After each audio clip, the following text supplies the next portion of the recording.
ভয়াবহ ঘটনার বর্ণনা শুনলাম। এটা যে কোনো সমাজের জন্য লজ্জাজনক। এত বড় অপরাধ যারা করছে তারা সমাজে ঘুরে বেড়াবে, আর যারা নির্যাতিত তাদেরকে কাঁপতে কাঁপতে বিচার চাইতে হবে। সমাজে এমনটা কোনোভাবেই অ্যাকসেপ্টেবল না। এই পরিস্থিতি থেকে আমাদের উত্তরণ হতেই হবে। নিরপেক্ষ তদন্তের মাধ্যমে যারা দোষী তাদেরকে চিহ্নিত করে দ্রুত বিচারের আওতায় আনতে হবে। বিগত বছরগুলোতে যেমন বিচারহীনতার সংস্কৃতি ছিল সেটা থেকে আমাদের বের হতেই হবে। ছোট মেয়েটা একটা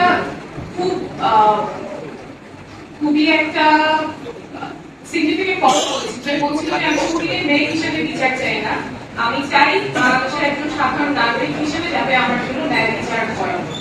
এবং আমাদের মনে রাখতে হবে যে ন্যায় বিচারে যদি দেরি হয় সেটা এক ধরনের অন্যায়ের পক্ষ নেওয়া। আমাদের দায়িত্বশীলদের মনে রাখতে হবে যে ন্যায় বিচার কারোর প্রতি করুণা নয়, ন্যায় বিচার প্রত্যেকটা নাগরিকের মৌলিক অধিকার। এবং এই ক্ষেত্রে যত ধরনের এরকম অপকর্ম হয়েছে সেগুলোর ক্ষেত্রে সুষ্ঠু বিচার দ্রুততার সাথে করা প্রয়োজন।